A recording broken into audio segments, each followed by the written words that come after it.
Shalom Bapak Ibu Saudara yang dikasihi oleh Tuhan Yesus Kristus. Salam dari kami, hamba-hamba Tuhan Central Park, Majelis Central Park, serta pengurus-pengurus Green Garden, pengurus Bekasi, dan juga pengurus Kelapa Gading. Selamat hari Minggu, Tuhan Yesus memberkati. Saudara sekalian, saya akan membacakan firman Tuhan yang terambil dalam kitab Matius pasal 28, ayatnya yang ke-16 sampai ayatnya yang ke-20. Demikian firman Tuhan. Dan ke-11 murid itu berangkat ke Galilea, ke bukit yang telah ditunjukkan Yesus kepada mereka. Ketika melihat dia, mereka menyembahnya. Tetapi beberapa orang ragu-ragu.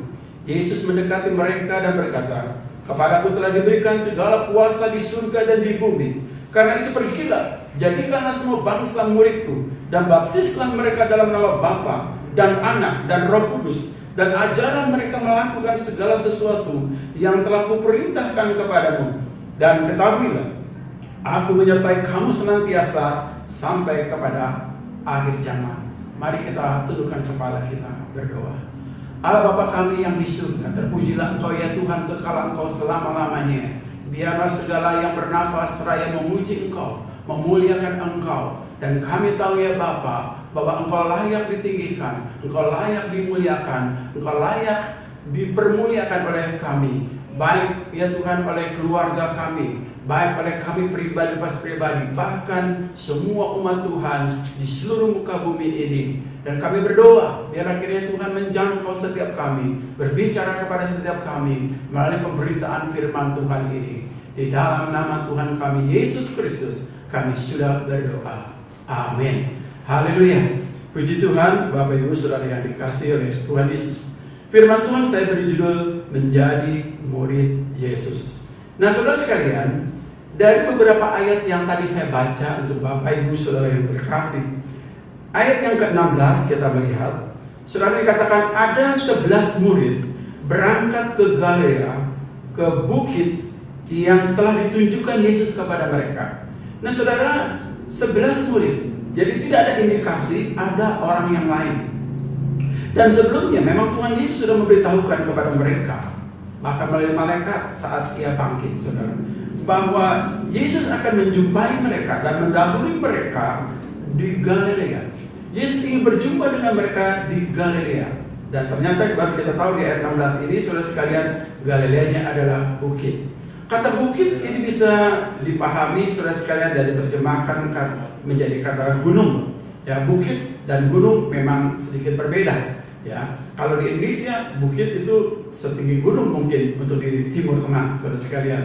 Nah, saudara, Yesus sangat senang mengajar mereka, memberitahukan ajaran-ajaran yang penting kepada murid-murid saudara melalui tempat-tempat semacam ini. Seperti ajaran di bukit misalnya, saudara sekalian. Lalu di tempat-tempat yang sunyi seperti Taman Getsemani. Kenapa tempat-tempat ini ideal buat Tuhan Yesus bertemu dengan mereka? Karena tempat ini adalah tempat yang nyaman, tempat yang indah, di mana orang bisa berkonsentrasi. Dan bagian ini adalah bagian yang penting Yesus ingin memberitahukan kepada mereka sebagai pionir-pionir, sebagai murid-murid yang akan memuridkan orang lain. Suatu berita yang amat penting, dan berita ini adalah untuk semua orang, yaitu pergi memberitakan Injil. Nah, Bapak Yesus kan ayat yang ke-17 dikatakan, lalu dikatakan beberapa di antara mereka ada yang menyembah Yesus dan yang lain ragu-ragu. Saudara, kata menyembah ini beberapa kali terjadi baru saja, bahwa setelah ia bertemu dengan Maria Magdalena itu, bagaimana dia juga menyembah. Lalu bertemu dengan Thomas, juga Thomas menyembah. Dan pada bagian ini juga bagaimana mereka menyembah. Yesus pun berkata bahwa yang boleh disembah hanyalah Allah. Dengan kata lain, saudara sekalian, bahwa ia menerima sebagai Allah untuk bagaimana murid-murid ini menyembah mereka. Tetapi ada di antara mereka, saudara sekalian, yang ragu-ragu. Kata ragu-ragu ini lebih mudah diterjemahkan bingung, saudara sekalian. Ya, memang ada orang, saudara sekalian, yang tidak langsung mudah menerima begitu saja, refleks begitu saja. Ada orang yang loadingnya agak lama, ya, agak lambat. Perlu berpikir dulu, perlu melihat dulu, dan lain sebagainya. Tidak ada indikasi keraguan mereka ini atau kebimbangan mereka ini saudara sekalian tentang iman mereka atau tentang ketidakpercayaan mereka, ini tidak ada kaitannya. Tapi ini memang ada sesuatu saudara sekalian yang membedakan tubuh Kristus yang bangkit itu, tubuh Yesus yang beberapa kali ditampakkan kepada murid-murid itu saudara sekalian. Memang ada tubuh yang agak sedikit berbeda, saudara. Ada di antara mereka murid-murid seperti Simon dan teman-teman pada waktu mereka di Danau Galilea itu, mereka juga tidak mengenali Yesus. Dan di sini, karena tubuh penampakan ini, saudara sekalian, memang secara fisik, saudara sekalian, bahwa Yesus agak sedikit berbeda, saudara. Dan secara emosi, saudara melihat itu beberapa orang menyembahnya, tidak seperti biasanya. Nah saudara, selanjutnya kita lihat di ayat yang ke-18. Lalu dikatakan, Yesus mengatakan kepada mereka bahwa segala kuasa di surga dan di bumi telah diberikan kepadanya. Kalau kamu ragu-ragu, ya, kalau murid-murid ini ragu-ragu atau bingung atau bimbang, Yesus menegaskan di sini bahwa segala kuasa di bumi dan di surga telah diberikan kepadanya. Apalagi yang membuat engkau ragu, apalagi membuat engkau bingung. Nah sekarang lebih jelas, ya. Kalau penampakannya itu tidak terlalu jelas, tapi statement ini lebih jelas lagi kepada murid-murid bahwa segala kuasa di bumi dan di surga telah diberikan kepadanya. Nah, saudara, kuasa di bumi dan di surga hanya Allah. Dan Yesus ingin memberitahukan yang Yesus sampaikan kepada mereka, di depanmu ini adalah Allah. Dan selanjutnya saudara, di ayat yang ke-19, lalu dikatakan oleh firman Tuhan, pergilah, jadikanlah semua bangsa muridku, lalu baptiskan, dan seterusnya. Bapak Ibu sekalian, kata pergilah, to go, action, ini sama dengan pemahaman kata gereja, eklesia. Ek artinya keluar, kali artinya dipanggil keluar. Gereja haruslah keluar, gereja dipanggil keluar, gereja dipanggil untuk apa keluar? Yaitu untuk memberitakan Injil dan menjadikan mereka murid Tuhan. Skup pelayanan kita, saudara sekalian, skup pelayanan gereja adalah semua bangsa muridku, saudara sekalian, semua bangsa muridku. Nah, untuk bisa menjadi murid itu, Bapak Saudara sekalian, maka ada serangkaian proses di dalam ayat 19 sampai ayat yang ke-20. Mereka tentu saja harus dibaptis. Baptiskanlah mereka dalam nama Bapa, Putra, dan Roh Kudus, dan kemudian ajarlah mereka bagaimana mereka akan menjadi murid yang baik. Bagaimana mereka akan memberitahukan, menyaksikan tentang Yesus Sang Juru Selamat itu. Kalau mereka tidak diajar, itulah sebabnya kata kerja ini, ajarlah. Ada suatu perintah, ajarlah, doktrinlah. Mereka yang sudah percaya didoktrin. Dan kemudian saudara sekalian, ada informasi buat gereja, buat saudara, buat saya yang memuridkan orang lain. Dan Yesus mengatakan, aku menyertai kamu senantiasa sampai akhir zaman. Nah saudara, limit waktunya adalah sampai akhir zaman. Kalau saudara berkata bahwa akhir zaman itu adalah saat ini, berarti saudara sekalian bahwa saat inilah saudara sekalian momentumnya untuk memberitakan Injil. Saat inilah waktunya lah kita memuridkan orang lain. Nah sebelumnya saudara sekalian, bagaimana kita menjadi murid, memuridkan orang lain, kita harus tahu dulu apa itu murid. Nah saudara, saya mengambil definisi Edmund Chang, saudara. Suatu gereja, saudara, yang di mana banyak orang, banyak gereja belajar kepada gereja ini, karena gereja ini menekankan tentang pemuridan. Dia mengatakan demikian, pemuridan adalah suatu proses membawa seorang kepada relasi yang benar dengan Allah dan mengembangkan mereka kepada kedewasaan penuh di dalam Kristus melalui strategi pertumbuhan yang terus-menerus sehingga mereka dapat menularkan juga kepada orang lain. Jadi pemuridan adalah suatu proses, saudara sekalian, yang terus-menerus, ya. Bagaimana orang yang percaya tadi dilatih, diajar, dibina, dibimbing, dan kemudian barulah mereka dipersiapkan untuk menjadi murid-murid Tuhan. Saudara, konteks Alkitab, kata murid ini, saudara sekalian. Nah, kita bisa melihat kata murid ini dari dalam bahasa Yunani matetes, yang merupakan kata benda dari kata metano yang artinya belajar. Jadi seorang murid itu perlu belajar kepada gurunya, bukan saja pengetahuannya, tetapi juga hidup dari sang guru itu, karakter dari guru itu, saudara sekalian, gaya dari hidup guru itu, saudara sekalian. Itulah yang perlu ditransfer, yang perlu diajarkan kepada muridnya, yang dapat mentransformasi, yang dapat mengubah murid-murid. Iman dari guru itu bagaimana bisa ditularkan kepada murid-murid. Saudara, berikutnya, guru saudara sekalian haruslah bisa menjadi acuan, panduan murid-murid. Demikian saudara sekalian. Kemudian kita lihat berikutnya, kata murid dalam konteks budaya saudara sekalian. Nah, dalam budaya Yunani, kata matetes berarti orang yang belajar mengikuti faham atau filosofi tertentu, saudara. Memang kita kenal, saudara sekali, Yunani ada dengan filsafat-filsafatnya, dengan karya-karya besarnya, dan muncul tokoh-tokoh filsafat dan lain sebagainya. Berikutnya, dalam budaya Yahudi, matetes berarti orang yang sedang menjadi murid, memegang seorang rabi, seorang rahib. Ya. Jadi menurut orang Yahudi, saudara sekalian, matetes itu atau seorang murid itu adalah seorang murid yang memegang bahu dari rabi atau guru. Nah, saudara, ini memang secara simbolik, Bapak Saudara sekalian, ya, bahwa bagaimana seorang murid itu bisa mengidentifikasi gurunya, ya, dan kemudian apa yang bisa ditransfer, apa yang bisa diberikan oleh seorang guru kepada muridnya. Tadi saya katakan, saudara sekalian, bukan saja knowledge, bukan saja pengetahuan, tetapi hidup dari sang guru itu. Jadi pada waktu seorang murid itu memegang bahu sang rabi, ya, seolah-olah saudara sekalian, ia boleh menerima ajaran-ajaran yang murni, ajaran-ajaran yang baik dari seorang rabi, seorang guru.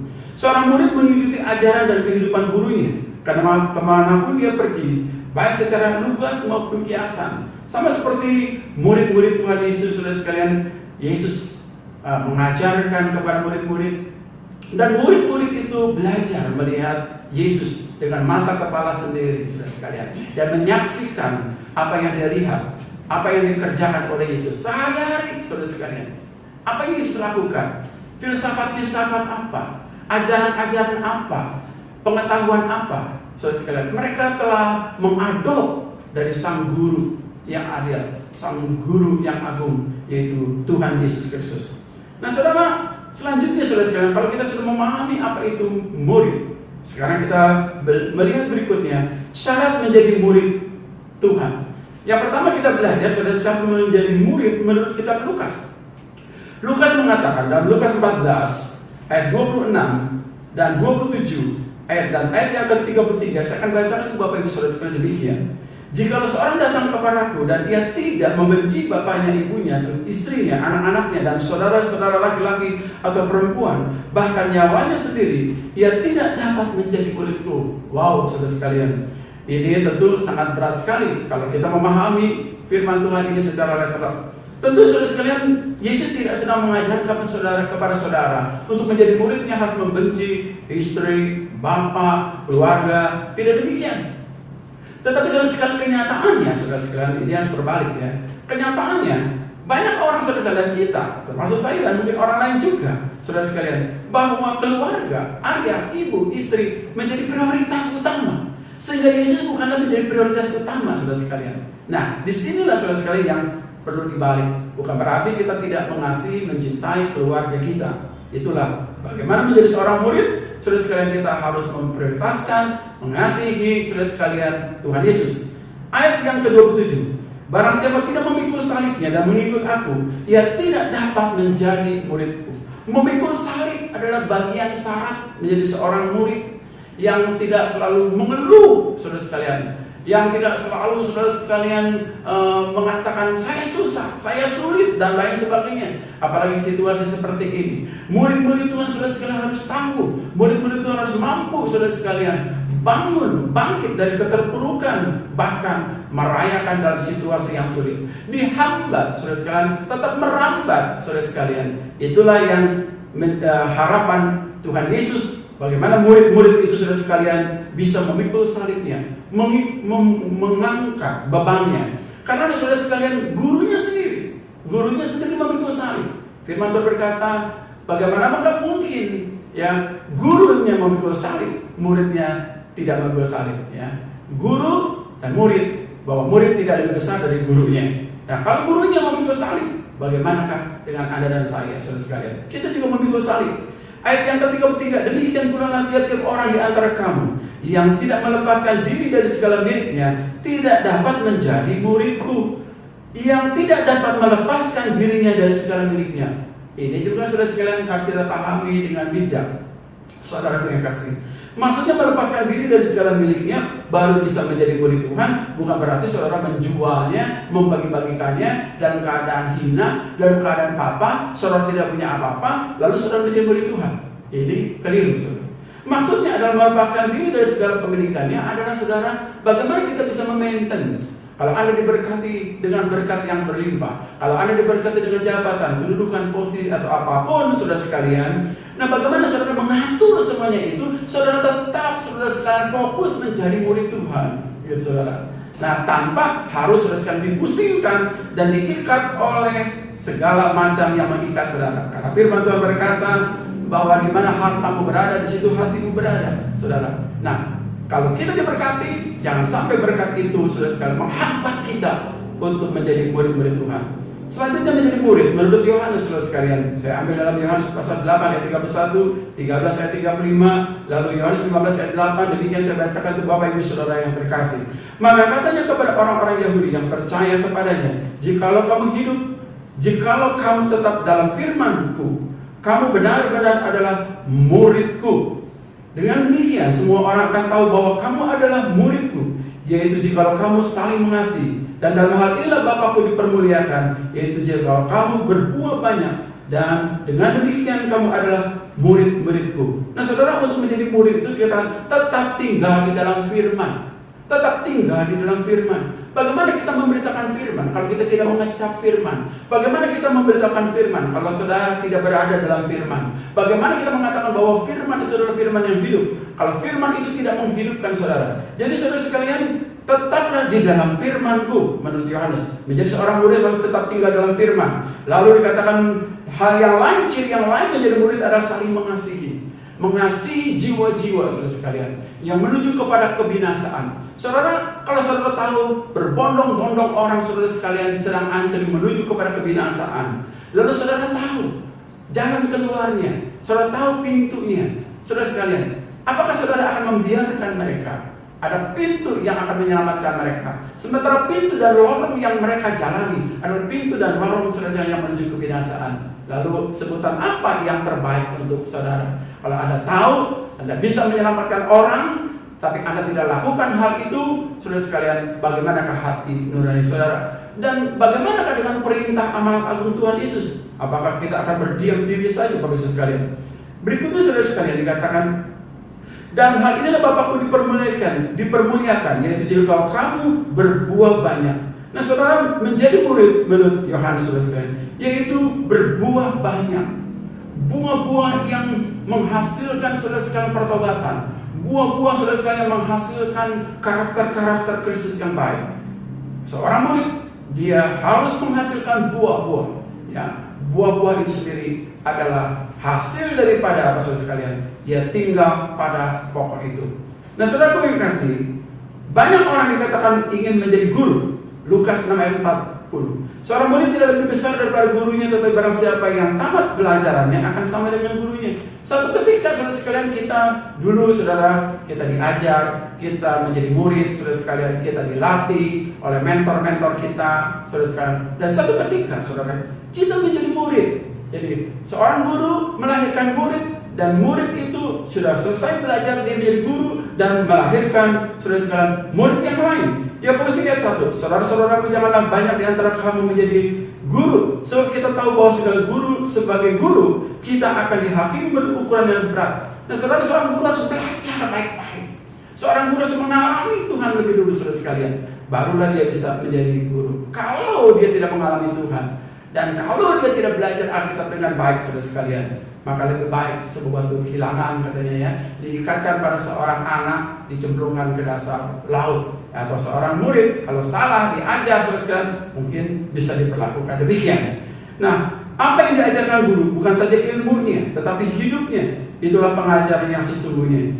Ia telah mengecapnya lebih dahulu, baru disaringkannya, baru dibagikannya. Bagaimana saya mengatakan mie ini enak kalau saya sendiri saudara sekalian tidak merasakan mie itu saudara sekalian? Selanjutnya saudara, kesimpulan kata guru tadi saudara sekalian adalah murid Yesus adalah seorang yang bersekutu dengan Yesus. Ya. Murid Yesus adalah seorang yang bersekutu, saudara sekalian. Nah, bersekutu dengan Yesus, dia punya hubungan yang dekat dengan Yesus, berrelasi dengan Yesus, saudara. Melalui apa, saudara? Meditasi, melalui doa, melalui pembacaan Alkitab, belajar firman Tuhan secara benar, maka akan tercipta persekutuan dengan Yesus, saudara. Dan kemudian belajarlah mentaati segala perintah Tuhan. Saudara, apa yang Yesus perintahkan, apa yang Yesus ajarkan kepada Bapak Ibu Saudara sekalian, itulah yang dilakukan oleh seorang murid. Lalu bertumbuh serupa dengan Kristus. Apa yang Yesus ajarkan kepada kita, apa yang Yesus buat, apa yang Anda pahami tentang Yesus. Saudara, kita mengidentifikasi diri kita kepada Kristus, lalu menjadikan orang lain menjadi murid Yesus. Saudara sekalian, dilandasi dengan kasih, rindu memuliakan Yesus seperti sebagaimana Tuhan dan guru yang ajaib itu. Selalu saudara, strateginya bagaimana membuat murid. Saudara, Kota Baru yang merupakan bayi-bayi rohani telah bayi-bayi rohani tidak boleh dibiarkan tumbuh sendiri. Harus ada tindak lanjut dan strategi pertumbuhan yang intensional bagi mereka, supaya benar-benar dapat menghasilkan murid sejati dalam hidup orang percaya. Jadi Kota Baru itu, saudara, tidak dibiarkan begitu saja dan tidak langsung diberikan pelayanan, saudara sekalian. Orang yang baru, saudara sekalian, tidak langsung diberikan pelayanan, harus melalui proses, saudara sekalian, pengajaran kepada mereka sehingga mereka bisa, saudara sekalian, menjadi seorang murid pada waktunya. Berikutnya, saudara, gereja bertumbuh harus menghasilkan murid, bukan sekedar pengikut, ya, atau banyak anggota. Seringkali, saudara sekalian, kita merasa puas kalau anggota kita banyak, anggota gereja banyak, lalu kita akan mengatakan gereja kita bertumbuh. Oh, itu bukan, saudara sekalian, ukuran. Karena di sini kita sedang berbicara tentang pemuridan. Berapa banyak, saudara sekalian, gereja mencetak murid, bukan berapa banyak mencetak pengikut, Bapak sekalian. Ukuran gereja bertumbuh bukan saja banyak anggota, tetapi berapa banyak yang bisa dimuridkan. Tadi saya katakan, setiap gembala, pembina, pengurus sungguh-sungguh memikirkan kembali kepada akar-akar pemuridan. Tuhan Yesus memulai dengan pemuridan baru. Kemudian, saudara sekalian, baru kita tahu ada gereja. Gereja dimulai dengan pemuridan. Langkah-langkah gereja menuju pemuridan, saudara sekalian, adalah yang pertama, ada 3 hal. Yang pertama, membawa orang ke dalam hubungan yang benar dengan Tuhan, yaitu menjadikan mereka murid yang alkitabiah. Dimulai dengan tanggung jawab terhadap penginjilan, membawa orang ke dalam hubungan yang benar dengan Tuhan melalui Tuhan Yesus Kristus. Yang pertama. Yang kedua, saudara, mengembangkan mereka menuju kedewasaan penuh di dalam Kristus, saudara. Salah satu gagasan kunci Perjanjian Baru mengenai proses menghasilkan murid adalah penekanannya kepada kedewasaan rohani. Saudara, seorang murid adalah seorang yang mengalami kedewasaan rohani, bukan seorang bayi. Saudara, bukan seorang yang bergantung kepada orang lain, tapi orang yang bisa berdiri di atas kakinya sendiri, saudara sekalian.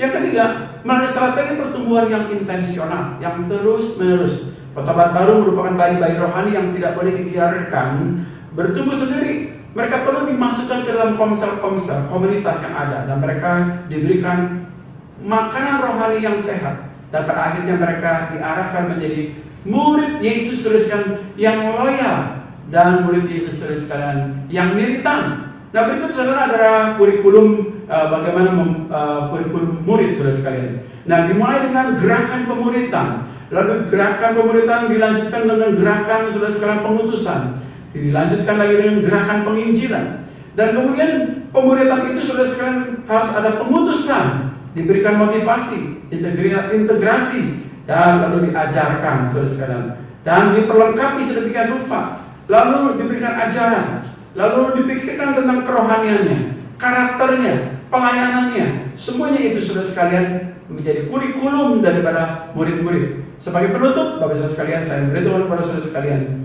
seorang murid atau ekspektasi seorang murid. Jadi kita tahu kira-kira ekspektasi seorang murid seperti apa. Yang pertama, saudara sekalian, seorang murid itu dia harus bersekutu dengan Yesus secara spiritualitas, bersekutu dengan Yesus. Mereka harus mempunyai jam-jam, waktu-waktu bersama dengan Tuhan Yesus. Yang kedua, saudara, dia harus belajar mentaati segala perintah Tuhan, pengajaran-pengajaran, doktrin-doktrin. Mereka belajar firman Tuhan secara benar, bertumbuh semakin menyerupai Kristus, ya, yaitu memiliki karakter Kristus, menjadikan orang lain murid Yesus, dan memberikan sesuatu yang baik yaitu memberikan visi, misi untuk Tuhan. Baik Bapak Ibu sekalian, firman Tuhan kali ini memberkati Bapak Ibu sekalian. Mari kita tundukkan kepala kita berdoa.